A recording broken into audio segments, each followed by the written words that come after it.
मुझे। हाय मेरे जिगर के टुकड़ों, आज हम आपके लिए एक बहुत ही जबरदस्त मूवी फ्रैंकनफिस्ट को एक्सप्लेन करने वाले हैं। आई होप आप एंजॉय करेंगे। मूवी जैसे ही शुरू होती है हम व्यूअर्स एक आदमी को देखते हैं जो कि रात के डिनर के लिए नदी में मछली पकड़ रहा होता है। तभी उसे पानी में कुछ हलचल दिखती है, जैसे रस्सी को कोई पानी में खींच रहा हो। फिर जब वो पानी में चेक करता है तो बैलेंस बिगड़ने से वो पानी में गिर जाता है और तभी उस पे कोई रिवर मॉन्स्टर अटैक कर देता है। वो आदमी खुद को बचाने की और बोट तक पहुंचने की पूरी कोशिश करता है, लेकिन वो रिवर मॉन्स्टर उसे नीचे पानी में खींच लेता है और उस आदमी को खा जाता है। अब आगे के सीन में हम व्यूअर्स एक सैम नाम के गबरू मर्द को देखते हैं। सैम एक मेडिकल एग्जामिनर होता है और वो अपनी टीम के साथ एक डेड बॉडी को एग्जामिन कर रहा होता है। तभी वहाँ पर चीफ एग्जामिनर आते हैं और वो सैम को बताते हैं कि यार सैम, ओटले में एक डेड बॉडी मिली है, बहुत ही पेचीदा मामला है यार, मैं चाहता हूँ तुम उस जगह पर जाओ और उस केस को इन्वेस्टिगेट करो।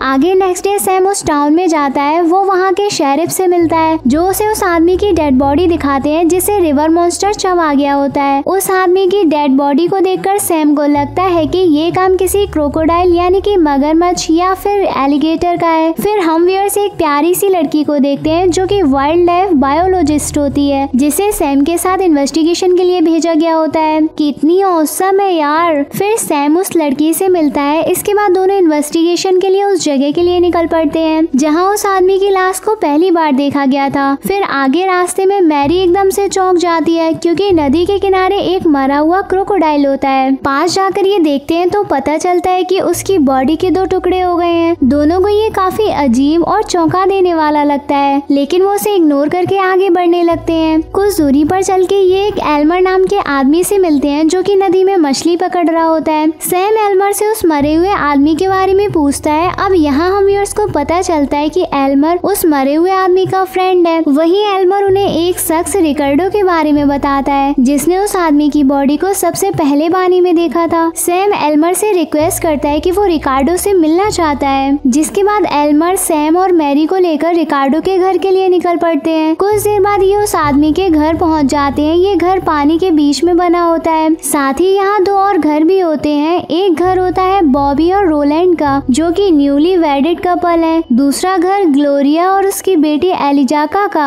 और तीसरा घर रिकार्डो का होता है। सैम रिकार्डो से उस आदमी के बारे में पूछता है, लेकिन रिकार्डो सैम की किसी भी बात का जवाब नहीं देता। फिर सैम और मैरी पूछताछ के लिए ग्लोरिया के घर पर जाते हैं। ग्लोरिया से पूछताछ पर उन्हें एक मिस्टीरियस जहाज के बारे में पता चलता है। ग्लोरिया इन्हें बताती है कि ये जहाज जब से यहाँ पर आया है तब से सब कुछ बहुत ही अजीब हो रहा है, जैसे कि नदी में क्रोकोडाइल्स का कोई शिकार कर रहा है, साथ ही पानी में मछलियाँ भी काफी कम हो गई हैं। फिर सैम एल्मर से उस जहाज को दिखाने के लिए कहता है, जिसके बाद एल्मर उन्हें वो जहाज दिखाने के लिए ले जाता है। वहाँ पहुंचकर सैम और मैरी जहाज को चेक करने के लिए अंदर जाते हैं और एल्मर वोट लेकर बाहर वेट करता है। वहीं सैम और मैरी को जहाज पर कोई भी इंसान नहीं मिलता, साथ ही वो जहाज देखने में भी काफी सुनसान होता है। फिर जब वो जहाज के बेसमेंट में चेक करने जाते हैं तो उन्हें वहाँ पर सड़ रही कुछ डेड बॉडीज मिलती है, जिससे मैरी का जी खराब हो जाता है और उसकी तबीयत खराब हो जाती है। इसके बाद ये यहाँ से जाने लगते हैं। आगे वोट पर चढ़ते वक्त मैरी एल्मर के ऊपर ही कूद जाती है, जिस वजह से एल्मर पानी में गिर जाता है। वहीं एल्मर के पानी में गिरते ही पानी में अजीब सी हरकत होने लगती है। तभी वहाँ पर रिवर मॉन्स्टर आ जाता है। वो एल्मर पर अटैक करके उसे पानी में अपने साथ ले जाता है और खा जाता है। वहीं ये खौफनाक नजारा देखकर सैम और मैरी की जान हलक से अलग हो जाती है और वो फौरन ही वोट में बैठकर वहाँ से भाग जाते हैं। वो लोग वापस से ग्लोरिया के घर आ जाते हैं। दूसरी तरफ हम व्यूअर्स एक आदमी को देखते हैं जो कि अपने बॉस जेफ को उसी मिस्टीरियस जहाज के बारे में बता रहा होता है, जिसके बाद वो आदमी और जेफ अपनी टीम को लेकर उस जगह तक पहुंचने के लिए निकल पड़ते हैं। अब यहाँ हम व्यूअर्स के भी दिमाग के घोड़े दौड़ने लगते हैं कि आखिर इस जहाज का क्या चक्कर है। दूसरी तरफ सैम और मैरी उस पूरी घटना के बारे में सभी को बता देते हैं कि एल्मर को कोई जलीय जीव ने अटैक करके मार दिया है। ये सुनकर सब लोग डर जाते हैं, आखिर क्या चक्कर टक्कर है। वहीं रिकार्डो जो कि एक सनकी स्वभाव का आदमी है, वो उन्हें कहता है कि मैं अकेला ही उस जीप को मार दूंगा और अपने दोस्त की मौत का बदला लूंगा। फिर शाम को ग्लोरिया इन्हें डिनर ऑफर करती है। डिनर पर बातचीत के दौरान हम व्यूअर्स को पता चलता है कि सैम इसी इलाके में पला बड़ा था। अब यहाँ ग्लोरिया एक सीक्रेट बताती है कि उसकी बेटी एलिजा और सैम बचपन में एक ही साथ पढ़ा करते थे। दोनों एक दूसरे को काफी पसंद भी करते थे। ये बात एलिजा के फ्रेंड को अच्छी नहीं लगती और वो एलिजा को अपने साथ बाहर ले जाता है। वो उसे कहता है मैं तुमसे प्यार करता हूँ और तुम अभी भी उस कलुए सैम के प्यार में पागल हो। इस पर एलिजा क्लियर करती है कि मैं और तुम केवल फ्रेंड्स हैं, तुम मुझसे दिल नहीं लगाना, नहीं तो तुम्हारे दिल की फुटबॉल बना दूंगी। आगे सीन शिफ्ट होता है रोलैंड के घर पर। उसे पानी में कुछ अजीब हलचल सुनाई देती है, जैसे पानी में कोई तैर रहा है, और वो अपनी वाइफ बॉबी को आवाज देता है। फिर जब वो पानी में झांकता है तो एकदम से रिवर मॉन्स्टर उस पर अटैक कर देता है और उसकी गर्दन काट कर खा जाता है। इस भयानक सीन को देखकर बॉबी बहुत डर जाती है और जोर जोर से चिल्लाने लगती है। उसके चीखने की आवाज सुनकर बाकी के लोग भी बाहर आ जाते हैं। वहीं रोलैंड की ये हालत देखकर उन्हें अंदाजा लग जाता है कि वो रिवर मॉन्स्टर यहाँ तक पहुँच चुका है। बॉबी बहुत डरी हुई होती है और वो अपनी जान बचाने के लिए तत्काल ही बोट में बैठकर वहाँ से भागने लगती है। तभी वो रिवर मॉन्स्टर बॉबी के पीछे पड़ जाता है और वो उसकी बोट को पलटा देता है और अब बॉबी भी पानी में गिर जाती है। उसके चारों तरफ वो रिवर मॉन्स्टर नाच रहा होता है। ये देखकर रिकार्डो और सैम उस मॉन्स्टर को गियर में ले लेते हैं और उस पे